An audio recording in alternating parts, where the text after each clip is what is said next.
Abrí su Biblia, el libro de Lucas, capítulo 6. Bueno, la semana pasada terminamos hablando de un poco de Judas. No hablamos tanto de él, pero quiero decir algo muy sencillo y muy simple con respecto a esto. Yo les decía, en lo personal no creo, no es tan sencillo tampoco decir esto, ¿eh?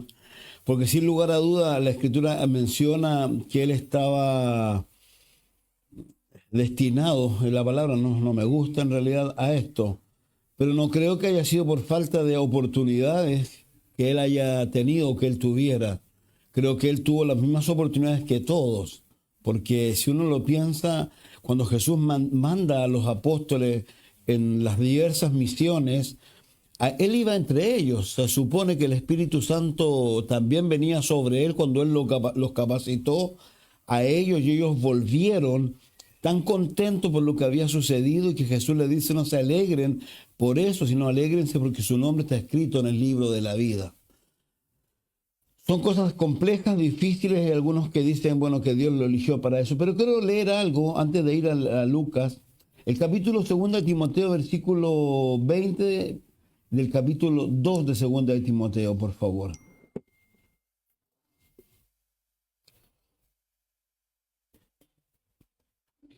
Si lo hallaron,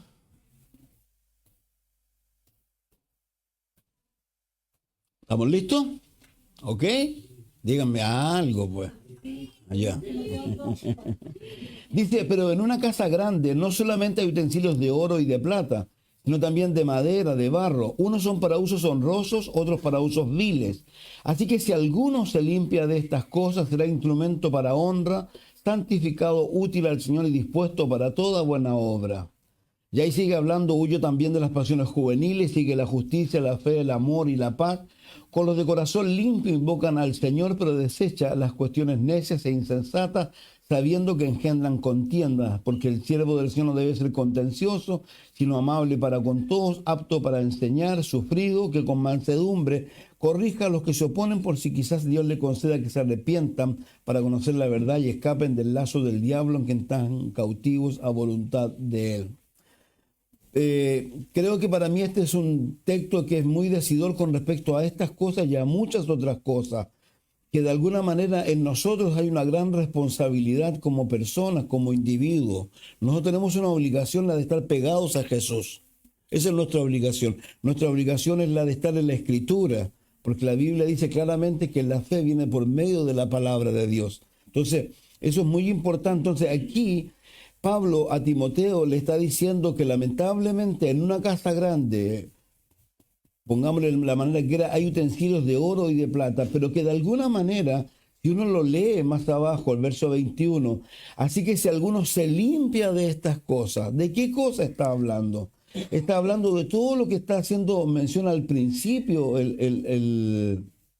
el apóstol aquí, cuando le dice a Timoteo que se esfuerce, que sea fiel, que sufra penalidades, que no se enrede en los negocios de la vida, a fin de agradar a aquel que lo tomó por soldado.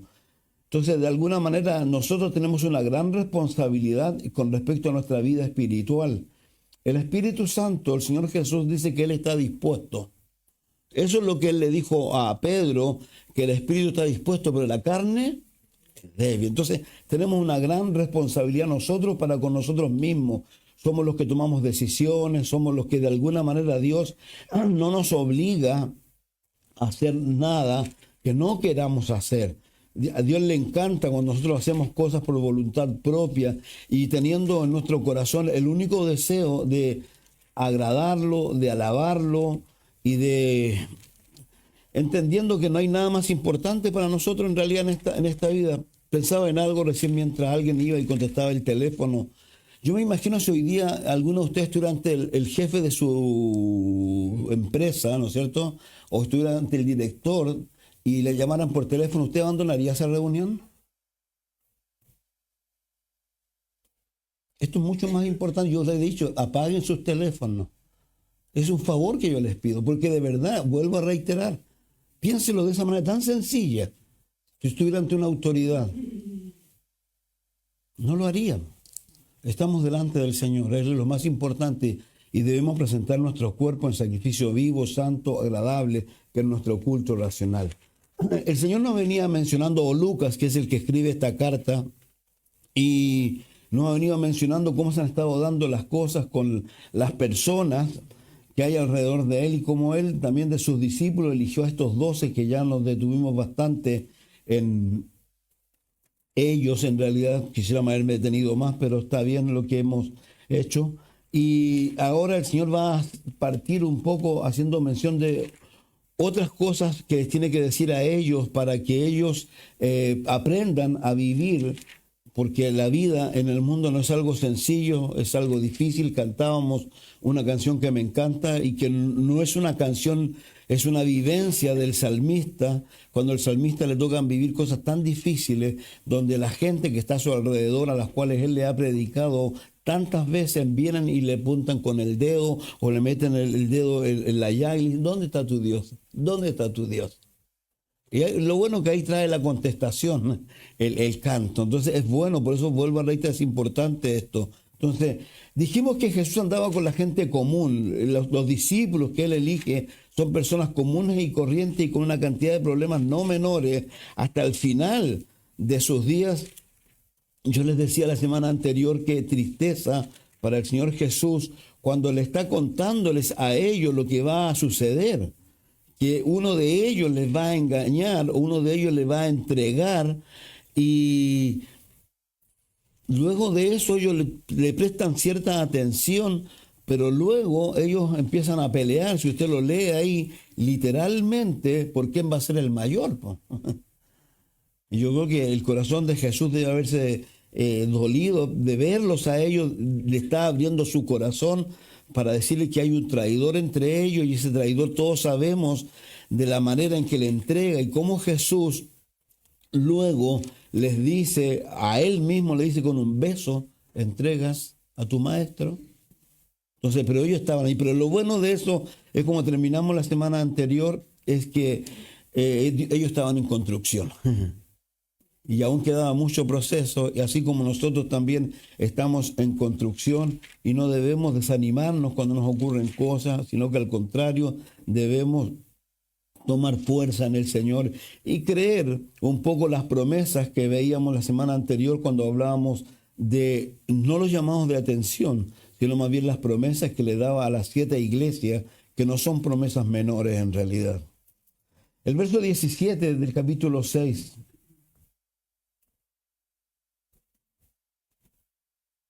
Y descendió con ellos y se detuvo en un lugar llano en compañía de sus discípulos y de una gran multitud de gente de toda Judea, de Jerusalén, de la costa de Tiro y de Sidón, que había venido para oírle y para ser sanado de sus enfermedades. Y los que habían sido atormentados de espíritus inmundos eran sanados.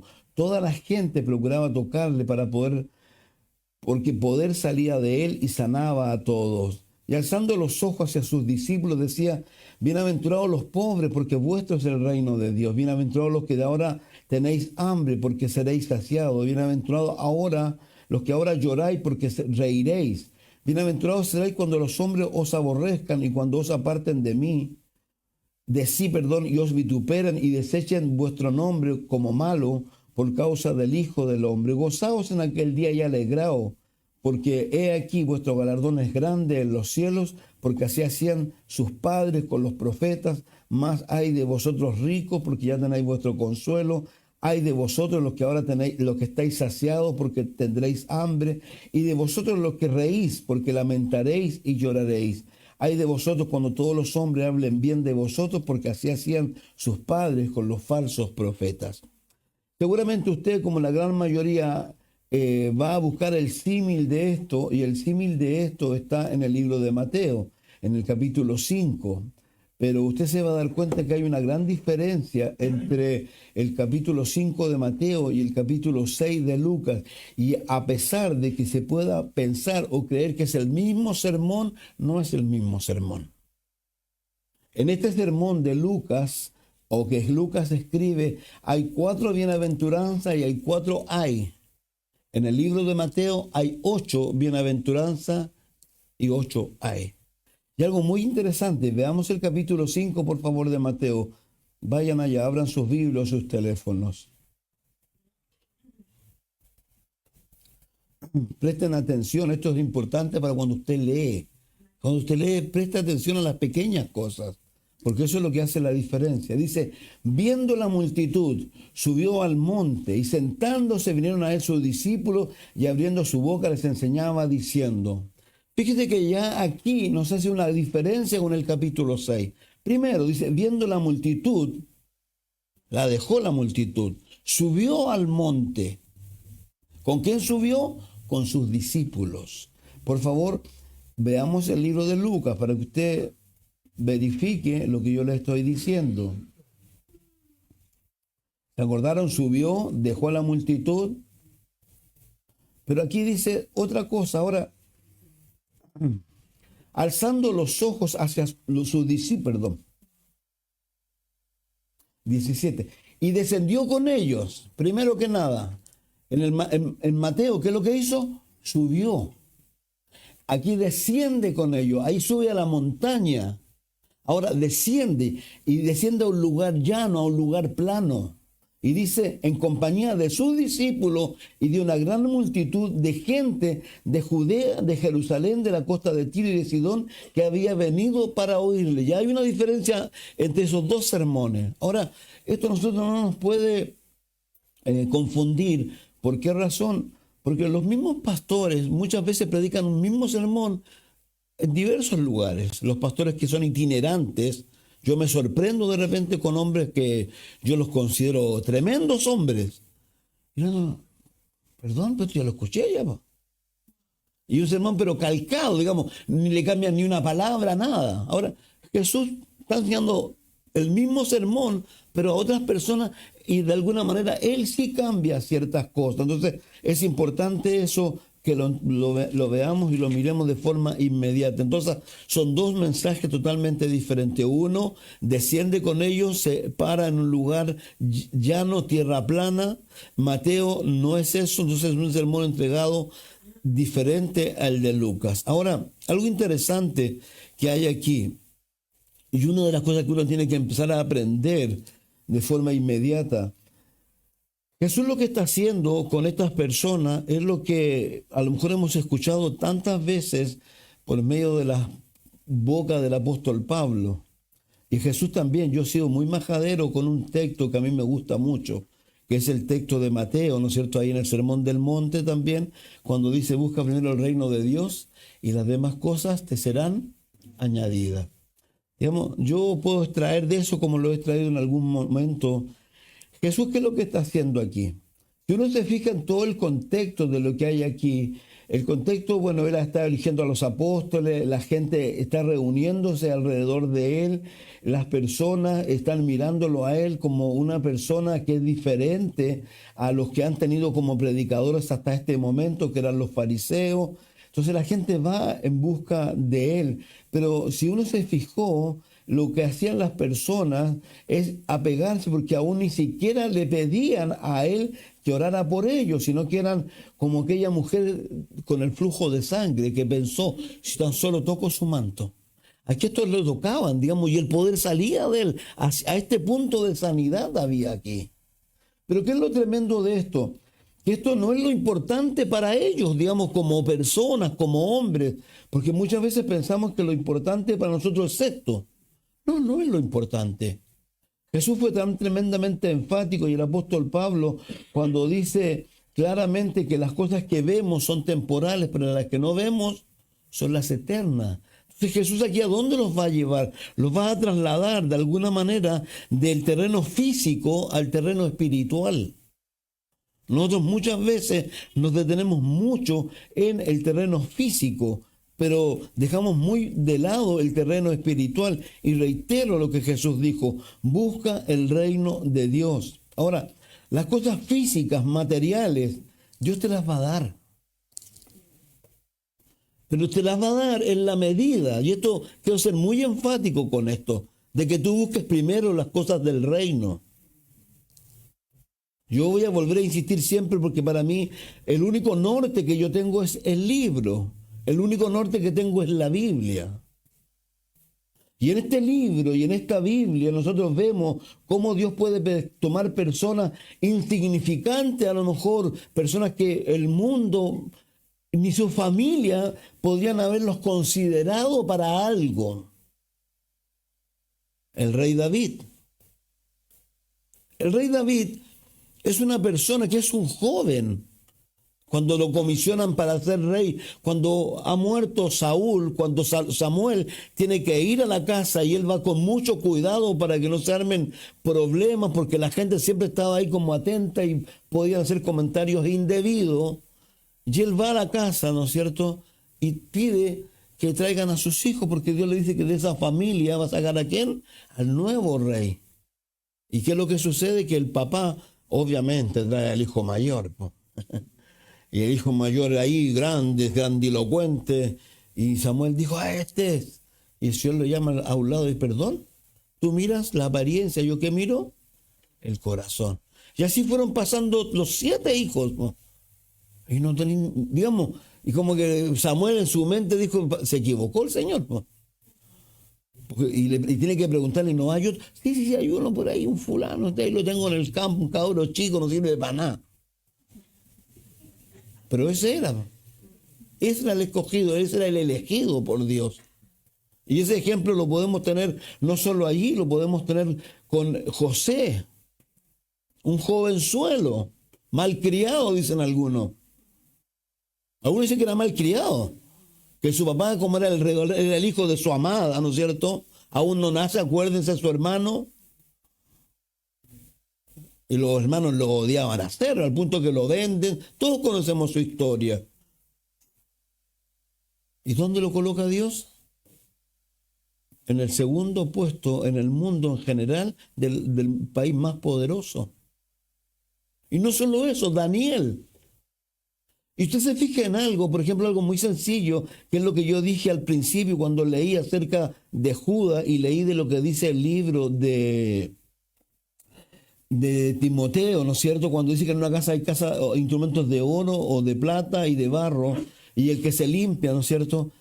Si usted se fija en José, José es un hombre que de alguna manera tenía un corazón para el Señor. Él tuvo la oportunidad de poder acostarse con la mujer más hermosa, a lo mejor, del planeta en ese momento. Pero él no lo hizo.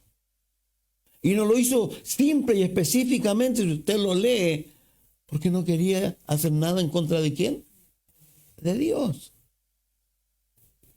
Y todo lo que aconteció con él. Pero llegó un momento, ¿dónde lo puso Dios también? Perdón, me pasé de José, estaba en Daniel ya, ya me acuerdo, perdónenme. Daniel, otro joven, pero que hay algo interesante en el capítulo 1, verso 6 de Daniel. ¿Qué es lo que dice él?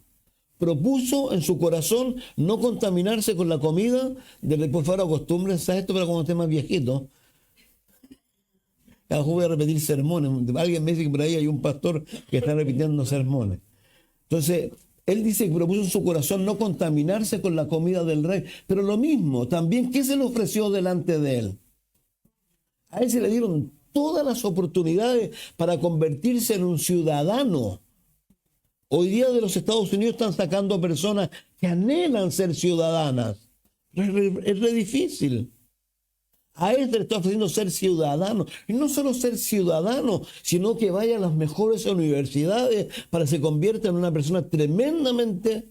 ¿Pero qué hizo él? Propuso en su corazón no contaminarse. Y nuevamente, Dios lo vemos que lo coloca no solo, y esto es tremendo, no solo en el reino babilonio, sino en el reino que sigue, el reino medo-persa. En el reino medo-persa Dios también usa a Daniel. Entonces, cuando Dios quiere sacarnos algunas veces del terreno de lo material o de lo físico y llevarnos a lo espiritual, es porque es lo mejor. Tú tienes que tener claro una cosa: los planes de Dios son de bondad para ti. Pero hay un proceso que no es menor, en donde Dios tiene que probarnos, tiene que probar nuestros corazones, tiene que probar nuestra lealtad. Es como Pablo cuando le dice a Timoteo, por favor busca personas que sean idóneas. No vas a poner a cualquiera, no vaya a decir que venga el diablo y lo voltee, lo han leído, ¿no? Que lo voltee ¿Por qué? Porque ¿qué es lo que es? Una persona que no era idónea. Usa otra palabra ahí el apóstol. Entonces Dios, muchos pueden estar viviendo situaciones difíciles, pero tenga la seguridad que Dios no está ausente de esas cosas. Porque Él hizo una promesa que iba a estar contigo todos los días. ¿Hasta cuándo? Hasta el fin del mundo. Y podías pasar por el agua, por el fuego. ¿Quién iba a estar contigo? Él. Tú no estás sola. Tú no estás solo. El diablo quiere que pensemos eso, pero no estamos solos. Entonces, por eso vuelvo a reiterar, Jesús aquí lleva a estas personas del reino físico, ¿no es cierto?, al reino espiritual. ¿Por qué? Porque sin lugar a duda, las cosas espirituales son las que dan fruto. Piensen, yo vuelvo a mencionar, piensen, es como Pablo le dice a los corintios, las cosas viejas pasaron y aquí todas son hechas nuevas.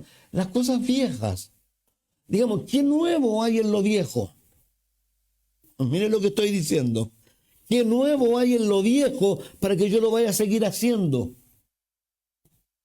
Si yo abandono esto, ¿dónde voy a ir? ¿Qué creen que voy a hacer? ¿Que me voy a convertir en una persona más inteligente?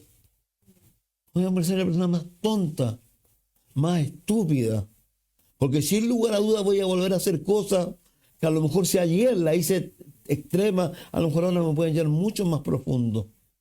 La Biblia dice son cosas que me daban vergüenza, yo les he dicho a ustedes. De acordarme siento vergüenza y que las voy a seguir queriendo hacer. Entonces por eso vuelvo a reiterar, Dios nos quiere llevar, es como Pablo dice, ¿han resucitado? Les pregunta a los colosenses y dicen, sí, sí. Bueno, busquen las cosas de arriba, demuestren que han resucitado, demuestren que andan en una vida nueva. ¿Cómo? Buscando las cosas de arriba, leyendo, orando, intercediendo. Y reitero con la oración, nosotros nos juntamos a las 9 de la noche, se supone todos los días. Y yo los animo a creer lo que dice Santiago. Santiago dice que Elías oró, pero lo maravilloso dice que Elías, ¿qué es lo que era? Un hombre sujeto ¿a qué? A lo mejor ese día no fue el mejor día de Elías. No, ya no voy a orar, no. En vez de ir, Señor, perdona, de nuevo me caí, Señor, pero aquí estoy, Señor, quiero orarte por fulano. Yo creo que tú puedes hacer esto posible, Señor. Amén. De eso es lo que se trata esto. A eso lo que Dios nos invita es a creer, a ser de los que están de su lado, como decíamos, de no desparramar, de los que recogen. Entonces, por favor, si Dios te está empujando hacia lo espiritual, anda hacia lo espiritual. Y entiende las cosas materiales, por favor. Van y vienen. A este mundo vinimos sin nada y de este mundo nos vamos a ir sin nada. Sin nada. Entonces, no nos equivoquemos con estas cosas. Entonces, eso es lo que está haciendo aquí el Señor. Entonces, lo que hace claramente el Señor con respecto a esto, y lo dice aquí, porque habla en los ayes, ¿no es cierto? Habla acerca de lo que pasa con estas personas, que estas personas, lamentablemente, ¿qué es lo que hacían? Hacían lo que no debían, especialmente con los falsos profetas, porque les encantaba escuchar cosas que eran buenas para sus oídos, no les gustaba escuchar, bueno, que vamos a pasar probados, no les gustaba escuchar esas cosas. Entonces es importante a veces escucharlas y reiterarlas y ya. Ahora, algo interesante, y quiero comenzar con la primera palabra de este verso, de este capítulo 17. Dice, alzando los ojos hacia sus discípulos, decía, bienaventurados. ¿Ustedes saben que la Biblia dice que en qué serán conocidos sus discípulos? En que se tienen amor los unos con los otros. Pero también la Biblia hace algo interesante con respecto a esto, a la bienaventuranza, al gozo. Mi oración, por ejemplo, para los que están pasando cosas malas y mi oración hacia mi propia vida, yo no tengo idea. Yo le digo, voy a ir a hacerme lámparas, eso que le hacen a los ancianos. No sé lo que me van a decir, ¿ya?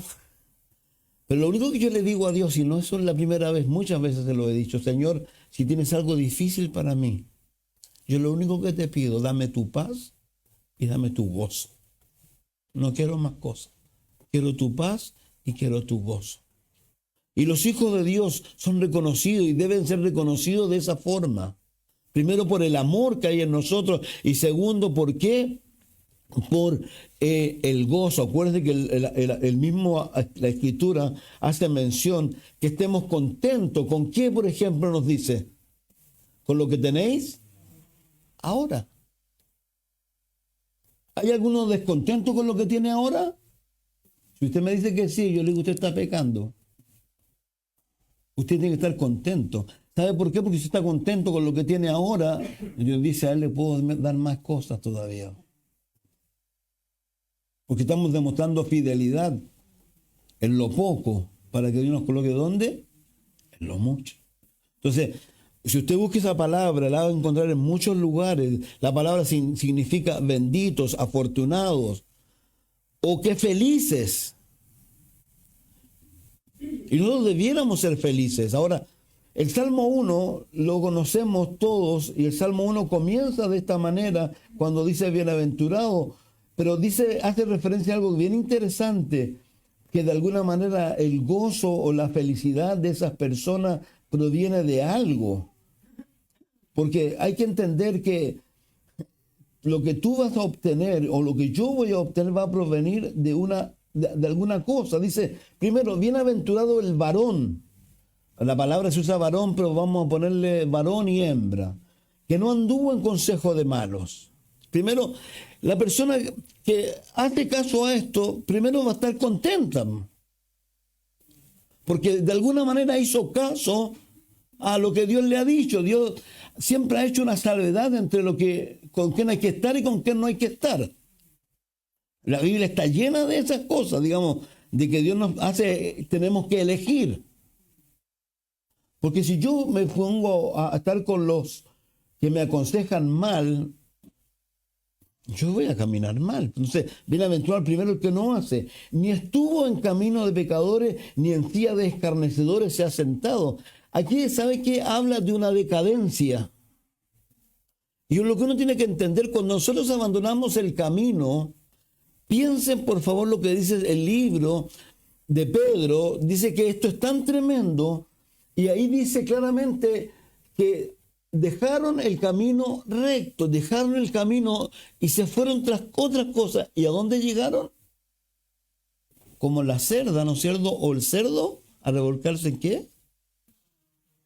O lo que el Señor Jesús también enseñó, que no fue menor.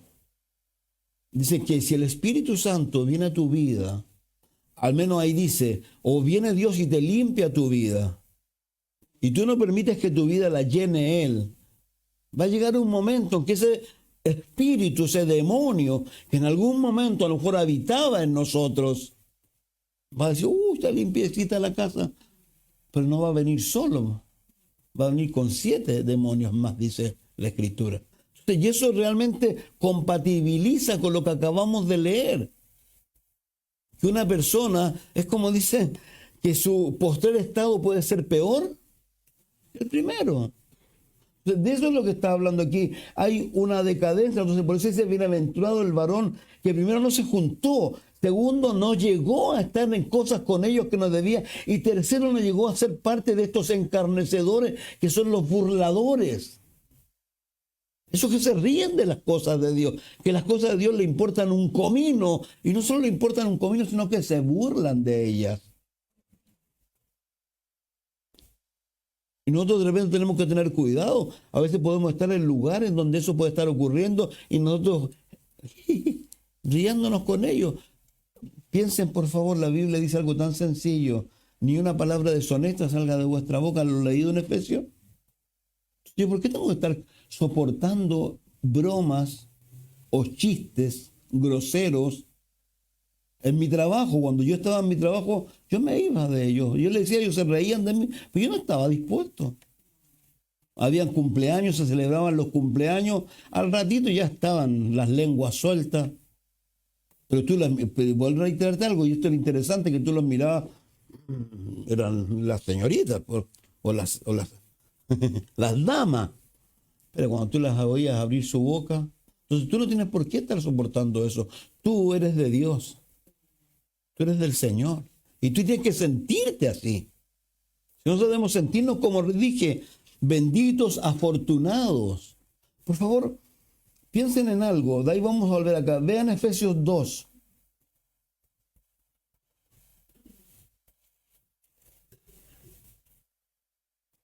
Dice, y Él, Jesús, os dio vida a vosotros cuando estabais muertos en delitos, pecados, en los cuales anduviste en otro tiempo siguiendo la corriente de este mundo, conforme al príncipe de la potestad del aire.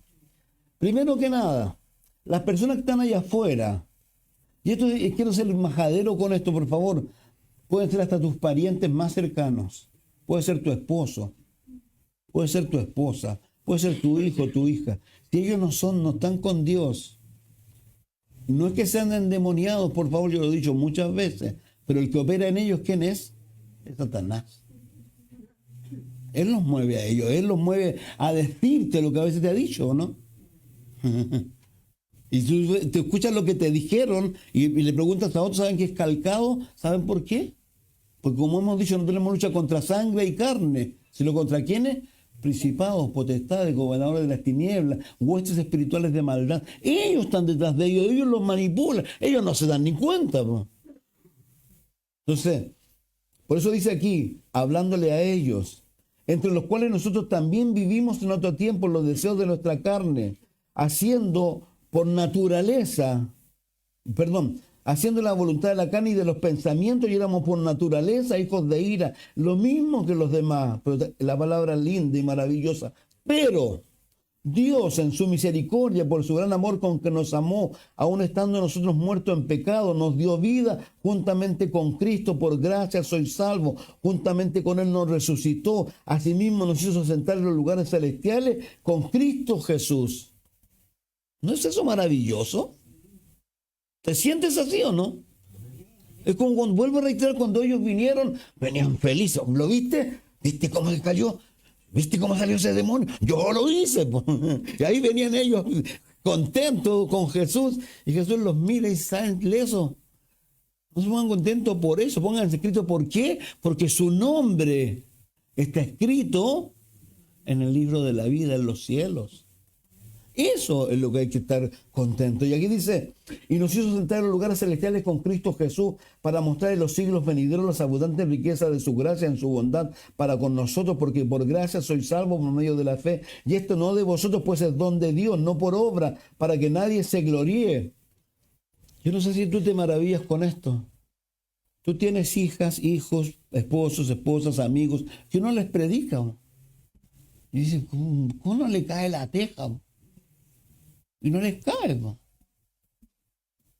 Pero tú y yo nos cayó la teja en un momento, ¿no? Y debemos dar gracias a Dios que Dios abrió ¿qué? Nuestros ojos, nuestros oídos, y le podemos conocer. Hay gente que no le conoce. Y no es chiste esto. Si por eso no se olviden nunca, aquí solamente hay dos caminos, el ancho y el angosto. Hay solo dos tipos de cosas, el trigo y ¿qué más? Y la cizaña. Entonces, esto es así. Entonces, porque somos hechura suya, creados en Cristo Jesús para buenas obras, las cuales Dios preparó de antemano para que anduviésemos en ello. Por tanto, acordaos que en otro tiempo vosotros los gentiles, en cuanto a la carne, les llamados circuncisos por la llamada circuncisión hecha con mano en la carne. En aquel tiempo estabais sin Cristo, alejados de la ciudadanía de Israel, ajenos a los pactos de la promesa, sin esperanza, sin Dios en el mundo. Pero ahora en Cristo, vosotros que en otro tiempo estabais lejos, habéis sido hechos cercanos por la sangre de Cristo, porque era nuestra paz que de ambos pueblos hizo uno, derribando la pared intermedia de separación, aboliendo en su carne las enemistades de la ley de los mandamientos, expresado en ordenanza para crear en sí mismo de los dos un solo y nuevo hombre, haciendo la paz mediante la cruz, reconciliar con Dios a ambos en un solo cuerpo, matando en ella las enemistades. Vino y anunció las buenas nuevas de paz a vosotros que estabais lejos y a los que estaban cerca, porque por medio de él, los unos y los otros, tenemos entrada por un mismo espíritu al Padre. Así que ya no soy extranjero ni advenedizo, sino conciudadanos de los santos y miembros de la familia de Dios. Vuelvo a reiterar, piensen en estas personas que están siendo echadas de Estados Unidos. ¿Qué es lo que son ellos hoy? Extranjeros, advenedizos. ¿Y qué van a hacer con ellos? Los van a echar. ¿Ellos qué anhelan? ¿Ser qué? Ciudadanos. Dios dice que tú y yo somos conciudadanos de los santos. De eso es lo que se trata todo esto. Yo vuelvo a reiterar, a lo mejor soy majadero, pero de eso es lo que se trata, eso es lo que Jesús está haciendo con estas personas y está llevándolos a ellos al terreno espiritual. Por eso todo lo que les enseña, lo que dicen más adelante también a ellos, para que ellos no tengan sorpresa también. Ahora algo sencillo aquí quiero mencionar primero, luego de la palabra que dije que sería la palabra bendito, ¿ya? Ahora algo interesante en cuanto al gozo. Alguna vez lo he dicho, me encanta Habacuc, todos conocen la historia de Habacuc, un hombre que se presenta ante Dios para reclamar porque está pasando lo mal, porque está viviendo en un mundo donde su gente tan, pero horrible, horrible, y le dice, tú no haces nada. Y Dios le responde, y le dice, si no supieras lo que yo voy a hacer. Y él dice, aquí voy a esperar, dice, espera ahí. Y Dios le dice lo que va a hacer. Y lo que más me encanta es lo que él dice abajo, cuando dice claramente que aunque no haya pan, aunque no haya mantequilla, aunque no haya nada, ¿qué es lo que va a hacer él? ¿Saben? Lo que viene, de eso se trata. Dice, bienaventurados los pobres. El ser pobre, de alguna manera, bueno, a muchas personas, a mi mamá le cargaba que le dijeran que era pobre. ¿No te ha pasado a ti?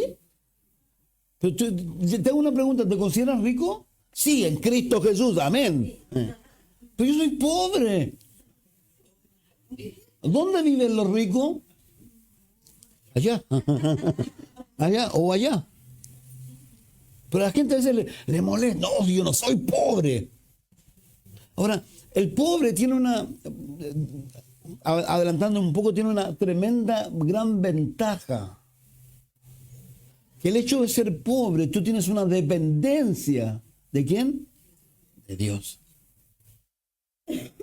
Yo siempre lo digo y me encanta cuando Pedro me representa mucho. Cuando hay algo sucede y le dice, Señor, ¿y nosotros?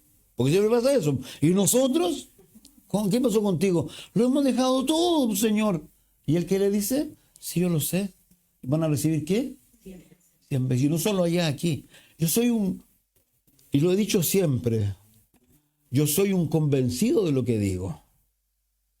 La pobreza que hay en muchas vidas es porque simplemente no hacen lo que tienen que hacer. La pobreza muchas veces es eso. El libro de Proverbios capítulo 11 dice que el que retiene más de lo que debe, ¿sabe dónde llega a dar o no? Dice, va a la pobreza. Entonces, yo voy a reiterar una vez más a mí, siempre les he dicho, yo no hablo de esto, a menos que pase por algún texto de esto, pero nunca hablo de esto. Ni estamos diciendo cosas, ni decimos somos hoy ministerio de fe, como diciendo, no. Pero yo soy un convencido, yo tengo ya 65 años, por favor. Sé lo que es comenzar a vivir en una... Cuando nos casamos con Margarita teníamos un cuarto de 3x3, una cocina que tenía 50x50 y un dormitorio. Claro, éramos felices ahí. Pero yo he visto a Dios. Y yo tuve que aprender esto también. Yo también tuve que aprenderlo. ¿Por qué razón? Porque yo me preguntaba, yo trabajaba. Y yo decía, Señor, no se sientan mal por lo que voy a decir. Tengo que trabajar primero, Señor. Segundo, tengo que estudiar, tengo que alimentarlos, esto espiritual. Y también tengo que dar. Y me dijo Dios. Y yo comencé a hacerlo. Dios hace promesas con respecto a esas cosas. Entonces aquí, claro, dice, bienaventurados los pobres. Hay 4 tipos de pobrezas que el Antiguo Testamento nos menciona. Hay 3 que de alguna manera Dios está a favor de, no a favor, pero donde Dios va a mostrar misericordia por esa pobreza. Pero hay una pobreza que es la otra, que es la que Dios lamentablemente más bien le duele, porque esas personas no deberían estar viviendo en esa condición, pero lo viven producto de que no tienen fe y de que producto, vuelvo a reiterar, no hacen lo que Dios le está invitando a hacer en este tipo de cosas. Por eso dice aquí, bienaventurados los pobres, no todos los pobres, vuelvo a reiterar, ¿ya? Ahora, yo no sé si usted lo ha leído, a mí me impresiona cuando Jesús está el problema de la, le han volcado a él un perfume que costaba el salario de un obrero del año. Estamos hablando, ¿cuánto vale el sueldo mínimo aquí? ¿500? ¿12 por 5?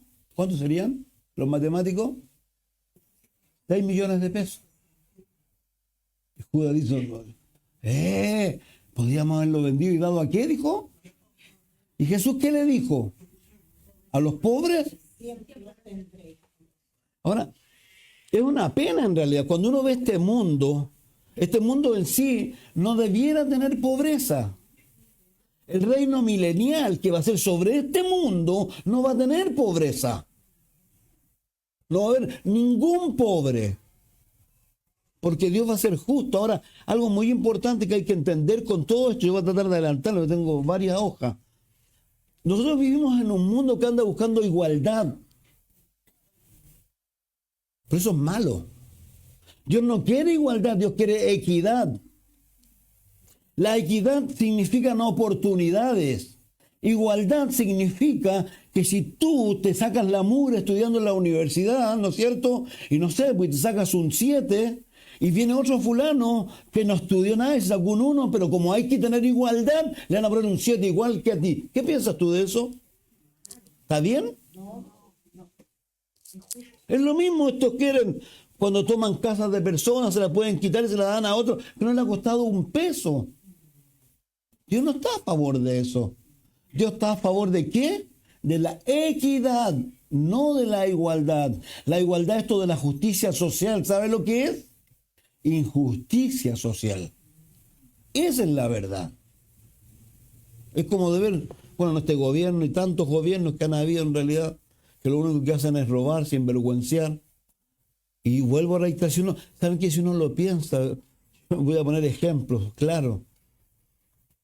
Este famoso Orrego en Santiago, con esto de Procultura. Yo no sé si escucharon lo que él dijo. Cuando llama al individuo a este famoso psiquiatra, que no me demanden, ¿ya? Y le dice, ¿sabes qué? Tengo un problema, me dieron 1.600 millones de pesos y lo que tenía que hacer con ellos se me cayó. Si mal no recuerdo yo, se me cayó, pero esos 1.600 millones tengo que ocuparlos. ¿Por qué no los devuelven a las arcas fiscales nomás? ¿Por qué no buscan otro destino? Porque así se mueve esto. Entonces, por eso reitero, bienaventurados los pobres, pero no todos los pobres. Jesús dijo, lamentablemente, a los pobres siempre los tendréis. Algo sencillo, en Santiago 5, por favor. No sé si vamos a alcanzar a terminar hoy día esto, pero que nunca voy a olvidar lo que pasó con el estallido social. Terrible. Pero nunca voy a olvidar lo que hizo fue uno solo. Ahora después fueron cambiando las cosas, que fue el dueño de la Shell, me parece, donde trabajaba, de la Shell o de la Copeca, donde trabajaba el Keno. No sé cómo se llama Andrónico Lucy, creo que se llama, ¿o no? Fue una persona que le subió el sueldo así de forma inmediata a todos. ¿Por qué? Porque se podía, porque se puede.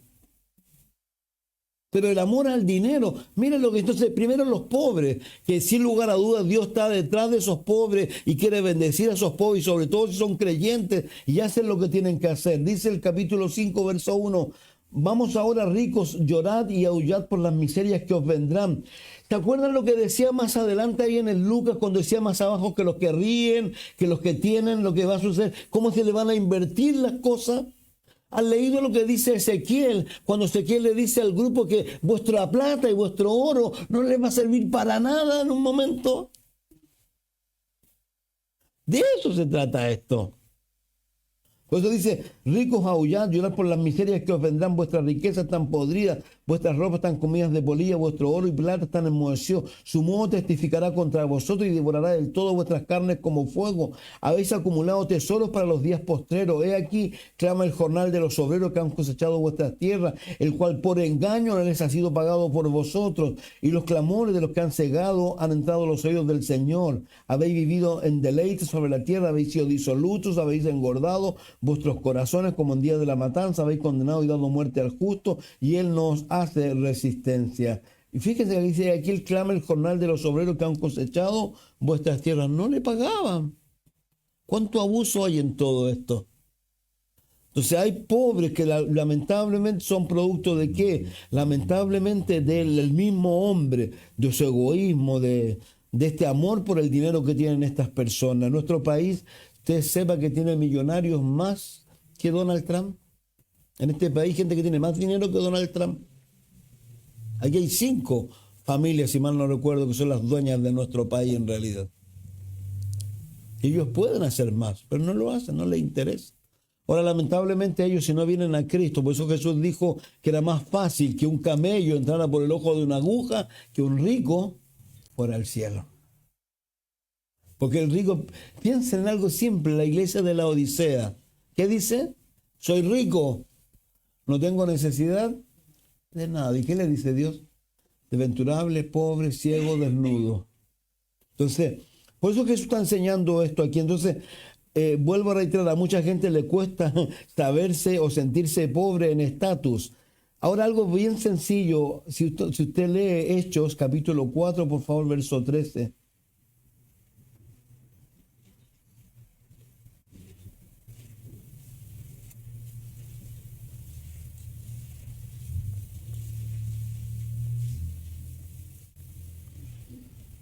Dice, todos los de la Junta Suprema, cambié de versión yo, se sorprendieron de oír a Pedro y a Juan hablar sin ningún temor, a pesar de que eran hombres sencillos y de poca educación. Se dieron cuenta entonces de que ellos habían andado con Jesús. Saben, nuestros pastores, mis pastores, están vivos. David Rosales, el otro ya falleció, el de San Diego, Raúl, Mike McIntosh. A ellos de repente se les ocurrió, de tonto, ir a estudiar a la universidad. Ya tenían las iglesias, eran iglesias grandes. Por ejemplo, David Rosales dice que le pregunta al pastor Chagall, ¿crees tú que esto es bueno? Y él dice, ¿sabes cuál es el problema después de pensarlo? Que cuando ustedes sigan teniendo este éxito, esas organizaciones se van a adjudicar el triunfo de que ustedes son lo que son, producto de ellos. Dios cuando usó a nuestros pastores, yo los animo, los que lean, por favor. Un libro muy sencillo está en la web, Harvest, cosecha. Ahí está la historia de nuestros pastores. Pastor Raúl apenas hablaba inglés, todavía lo molestan por su acento. Uno que se murió hace poco, 2 años, los últimos 2 años de su vida no se había afeitado, no se había lavado los dientes, andaba con motociclista. David Rosales lo conocemos. Y dice que estos hombres que fueron a la universidad, de repente estaba todo, y de repente dice que un señor de 60 años, porque el profesor dijo, ¿alguien quiere preguntar algo? Sí, dijo. Y esto, imagínense, hippies, pelos largos, me lo imagino yo. Mira para atrás y dice, ¿por qué estos? ¿Por qué usa a estos? Por favor, nunca piense de que usted, porque a lo mejor no tiene estudio, Dios puede hacer lo que quiera con usted. Si usted se usa, o más bien se ofrece a Jesús, olvídense, Dios lo puede llevar a inimaginable. ¿Por qué? Yo lo subí el otro día. Dios no anda buscando personas que se pongan en el camino, anda buscando personas que se salgan del camino para que la gloria de quién sea, de Dios. Es como cuando dice Pablo a los corintios, ¿qué tenés tú? ¿Qué tenés? Todo esto, ¿quién te lo dio? Dios. ¿Y entonces de qué te glorías? ¿De qué me puedo gloriar yo? No tengo nada de qué gloriarme. Solo misericordia de Dios y de repente creo que demasiada misericordia. Entonces, de eso es lo que se trata, hermanos míos. Quiero de verdad animarlos a eso, porque a veces las personas piensan así. El mismo apóstol Pablo tiene que hablar a los corintios. ¿Se acuerdan que ellos andaban medios enorgullecidos? ¿Por qué? Porque habían muchas cosas en su iglesia y él tuvo que decirles algo muy sencillo. Tuvo que ponerlo en su lugar. Cuando les dice, lo voy a leer, recuerden lo que ustedes eran cuando Dios los eligió. Según la gente, muy pocos de ustedes eran sabios, dice según la gente. La gente nos mira, ¿A qué universidad fuiste? ¿Cuál es tu título? ¿Dónde vives? Ah, ¿qué auto manejas? Zapatosa. Me voy más lejos. Dice, recuerde lo que ustedes eran cuando Dios los eligió. Según la gente, muy pocos de ustedes eran sabios y muy pocos de ustedes ocupaban puestos de poder o pertenecían a familias importantes. Y aunque la gente de este mundo piensa que ustedes son tontos y no tienen importancia, Dios los eligió para que los que se creen sabios y entiendan que no saben nada. Dios elige a los que desde el punto de vista humano son débiles, despreciables, de poca importancia, para que los que se creen muy importantes se den cuenta que en realidad no lo son. Así os ha demostrado de que en realidad esa gente no vale nada. Por eso ante Dios nadie tiene que sentirse orgulloso. Dios los ha unido a ustedes con Cristo y gracias a esa unión ahora ustedes son sabios. Por favor, algo muy sencillo. Jesús nace, vive, va a bautizarse. ¿Y qué se escucha del cielo? En la cruz del Calvario, siempre lo he dicho, Jesús muere en la cruz y dice, Padre, ¿por qué me has desamparado? ¿Para qué? Para ampararnos a nosotros. Entonces, por favor, bienaventurado, oh, qué dichoso. Y no se equivoquen, por favor, yo insisto con eso. No busquen las cosas del mundo, no busquen que el mundo los vaya. Yo no estoy en contra de que haya que estudiar cosas de esa naturaleza, pero sí hay que tener cuidado de lo que andamos buscando en realidad. Nosotros tenemos que querer ser hombres y mujeres que busquen las cosas de Dios. Estas personas a las que estamos hablando, a lo que Dios le dice, bienaventurados los pobres, ¿no es cierto? En particular a los discípulos lo hacen. ¿Por qué? Porque ellos llegaron a ese estatus o siguieron en ese estatus o no pudieron progresar, entre comillas, porque sin lugar a duda creo que lo hicieron, fue por la causa de Jesús. ¿Esto saben qué es lo que es? En Mateo 17:12 hay un ejemplo de cuando Dios le dice a los eunucos, ¿se acuerdan de los eunucos? ¿Quién conoce lo que son los eunucos? Dice que hay eunucos que nacen eunucos. Eunucos, hay unos no tienen, es como dice por ahí, los que tienen el poder ya no decir nada mejor. Hay eunucos que nacen eunucos, hay eunucos que los hacen eunucos. ¿Quiénes lo hacían eunucos? Los reyes cuando ponían gente a cuidar a las mujeres. Y hay eunucos que se hacen ¿por qué? Por la causa de Dios. Entonces esto es lo mismo, los discípulos están allí. Entonces, por eso creo que es importante entender, hay que distinguir a los pobres, hay que distinguir estas cosas, pero vuelvo a reiterar, Jesús hace promesas muy maravillosas cuando tú y yo nos atrevemos, ¿no es cierto?, a dejar todo de lado por causa de Él. Él ha hecho promesas increíbles para con nosotros y yo reitero y las creo, no solo para el futuro, las creo para el presente, las he vivido en el presente y te animo a que te atrevas con Dios, porque si tú no te atreves con Dios, Dios nunca va a poder hacer las cosas que Él quiere hacer. Yo te atrevo. Por favor, piensa en algo tan sencillo y esto no tiene que ver con la cantidad. La matemática de Jesús, Jesús se puso al frente de los que daban ofrendas, ¿se acuerdan? Y vino un hombre que de tremendo espectáculo, tocaron trompeta y venía un montón de gente, era tanta que seguramente traía unos camiones drink. Yo imagino, sí. Ahora, perdón, y esto no es chiste, ¿eh? La iglesia de San Diego, el pastor que falleció, se me olvidó el nombre a él dice, nunca pensé que de la iglesia tendrían que contratar camiones de seguridad para sacar el dinero. Iglesias que uno sabe cómo comenzaron, en una casa. Hermanos míos, Dios es fiel. Dios es fiel, pero Él quiere probar tu fidelidad. Si tú eres infiel con Él, Él no puede ser fiel contigo. Eso tienes que tenerlo claro. Entonces estas personas estaban tocando ahí y de repente que vino una viuda. Trajo una moneda que yo digo que le servía para comer pan con chancho. Y ni siquiera una jamonada, sino que el más barato. Y dice Jesús que esa mujer dio más que todo. No dijo que él. ¿Lo leyeron o no? Que todos ellos. Entonces no tiene que ver con la cantidad. Tiene que ver con la fe, con la confianza. Y como hemos dicho, Dios tiene que ser puesto en la primera parte de la fila, no en la última parte de la fila. Entonces, esos son los pobres, de alguna manera. Vuelvo a reiterar que la Escritura habla. Por favor, el libro de Ageo, ¿se acuerdan lo que dice? Que los que sí reciben su sueldo, ¿en qué? ¿Por qué creen usted que pasa eso? El texto dice claramente ahí, porque estas personas piensan, no, primero tengo que hacer esto. Haz tiempo que vuestras casas estén artesonadas y mi casa, dice, está desierta. Por eso reciben vuestro dinero. Y no solo eso, dice que plantan pensando que van a cosechar una cantidad de cosas, pero por favor, y detrás de eso está Dios. Eso es lo que hay que entender, está Dios.